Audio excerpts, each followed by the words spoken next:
Ladies and gentlemen, welcome to Punk Rock Review, home of a bunch of opinionated crap you don't care about, also the home of the feedback you provide that we don't care about, keeps us on an even playing field, and we like that. Real quick shout out to our sponsor. Moving straight into it today. Today we're going to be talking about a product that's been on the market for not all too long, but long enough for a lot of people to have an issue with it and be kind of pissed off and mad at it. And of course we are talking about the one and only Cyberpunk 2077. Why are we talking about this one, you might ask? Well, obviously, clickbait, clickbait, clickbait. We want as many views as possible so that people come here and give us free money. That's right. We want free money. You can cash app it to us at Punk Rock Review. Why should you give us free money? Because we ask nicely mostly when we ask nicely. Please give us money. We're not too good to beg for it. Please, pretty please, give us as much money as you can. Now, moving straight into it today, after begging for your money, which we will do a couple more times, please give us money, we of course are talking about Cyberpunk 2077, and initially, kind of our initial thoughts and impressions of it and everything like that. Now, as it sits, this game, of course, when it released and came out, we are in the category of one of the fortunate few, I say few or whatever, one of the fortunate few in the group of folks that can actually run and play the game and enjoy it for what, in essence, it should have been, hands down, as close to it as possible across the board for people on multiple generations, platforms, and things like that, as far as consoles generations.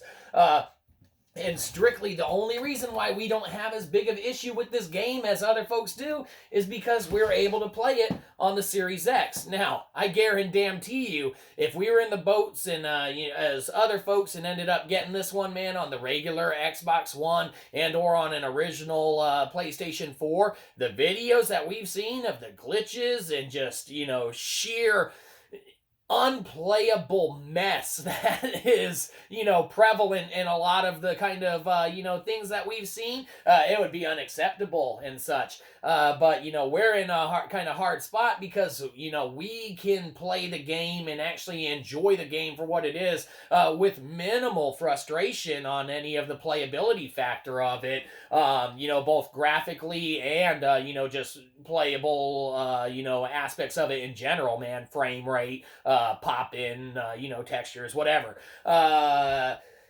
We're super lucky. So of course, the game came out, and there was initially a 25 gigabyte, little kind of patch download update. Maybe it was 45. I don't know. Who cares? We suck at numbers and math and everything. Obviously, we suck at everything. But there's a little, kind of day one download, man, for it and stuff. So even with that, we had, little issues. In fact, we had 5. We could count them on our hand. We had 5 issues, man. 3 times where the game actually froze on a spot, okay? And then 2 times where the system actually crashed the game, all right?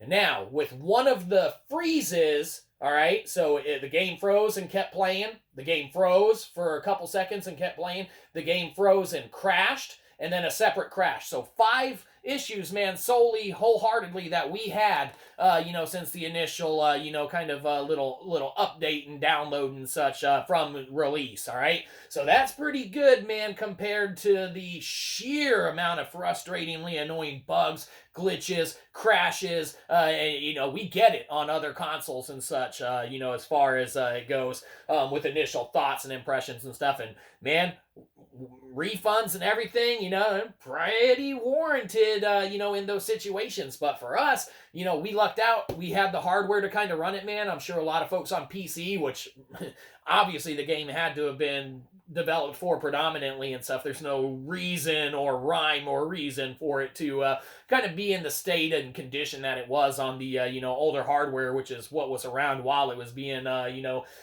put through development and everything like that. Like, they made the game on PC with very little carryover to the other stuff, and it just so happens that the PS5 and the Series S and X can run it fairly well on their own and such, along the lines of almost to PC, playability and quality and such like that. And, not to mention whenever the updates for the additional kind of, optimization for Series X and S, comes along, it's just going to be even better. So for us, initial thoughts and impressions or whatever, worth worth the full price of admission and stuff to the game. We understand other folks and such wanting the refund on that price of admission, and we get all of the issues and problems with it, but we lucked out, man. We happened upon a Series X, no thanks to Microsoft giving us one for free. Thanks a lot, Microsoft, for not giving us one for free. And, we even bought an old Xbox controller earlier on. Well, okay, that was one of the only ones that they could find, but obviously we did a video on that before. You've seen it, Mom. Go back and watch it again if you want to. Or we'll just tell you about it when we come upstairs for dinner. Ma, is dinner ready? Yeah, might be you. We'll find out later. We're getting hungry, though, so she better have dinner ready.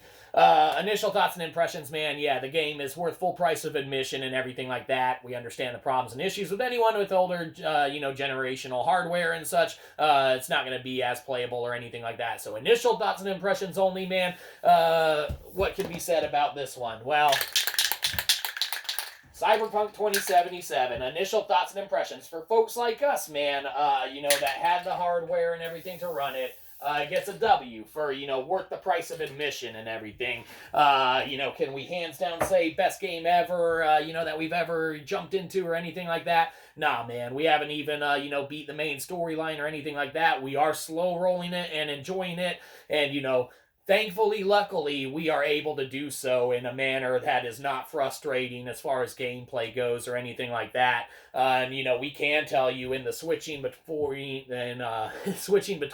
performance mode and the graphic mode and such on just the Series X without any of the optimization patches or anything, out for the game, there is a huge difference in the performance and the, graphical, capabilities of the game running, to where, if you put it into, kind of graphics mode and you sacrifice those, frames per second and such, your dude is clunky and he moves slower, and just things aren't as smooth as, the game really seems to be designed to be and everything. But man, you throw it over in that performance mode and, it's a good play, and it's unfortunate for, everyone that had been waiting for this one, man, with the older generational hardware that CD Projekt Red just wasn't forthcoming with or about or anything like that, man. These dudes should have either nixed it on the older hardware, which is in essence really what it should have been,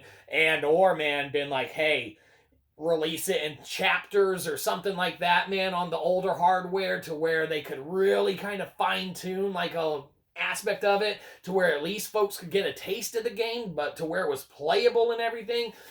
You could have done in chapters or things like that to where you cordon off a couple missions, optimize it for the older hardware, things like that, or as the company really should have probably done to avoid everything that's happened, is nixed it on all the older hardwares that couldn't do it. There shouldn't have been anything with DMCA takedowns. There shouldn't have been anything with hounding folks on memes or anything like that. And really, it just is a negative portrait that CG Projekt Red, which had all the clout in the world to in essence go about their business and be one of the most beloved companies, around and about. They really pissed off a lot of folks, man, and that's unfortunate. Now, did they piss us off? Nah, man. We can't sing enough praises about the aspects of stuff that, we've undertaken, in the game and the enjoyment that we've gotten out of it to this point in time. Up to and including, man, all the little packet of goodies that they crammed into the sleeve or whatever with the game, man. The stickers, the postcards. Man, they are like how Naughty Dog used to be as far as the love shown into the packaging, man, that goes out to the public. It's just unfortunate that they didn't deliver and they didn't know their own limitations when it comes to where they should have kind of pushed it. And if it was a big cash money grab before the holidays, which it kind of seems like it, that's just unfortunate, man. And that was a bad call by the upper tier management in that company, man, and whoever made that decision to go ahead and throw out the game and the quality and state and condition it was in. man. They should have, had split release dates for it and stuff and gone ahead and released the, next gen, playable 2077, man, and had people go at it. And then anyone else that didn't have access to the newer hardware or anything, it was just shit out of luck. It would have been better to be shit out of luck and not play a game that's completely broken than be duped into purchasing a game that's completely broken and then inevitably it leading to the backlash and chaos that has ensued. Obviously, everyone pretty much knows the fallout of it and stuff. There's a lot of issues with CD Projekt Red and everything, but it is what it is. We lucked out, man. We're able to play it. We're able to enjoy it and stuff. So that's our first thoughts and impressions. Makes sense? No, who cares? No one cares except you. Thanks, Ma. Anyhow, have a good one. You probably didn't. We'll catch you next time. Probably won't. Give us money.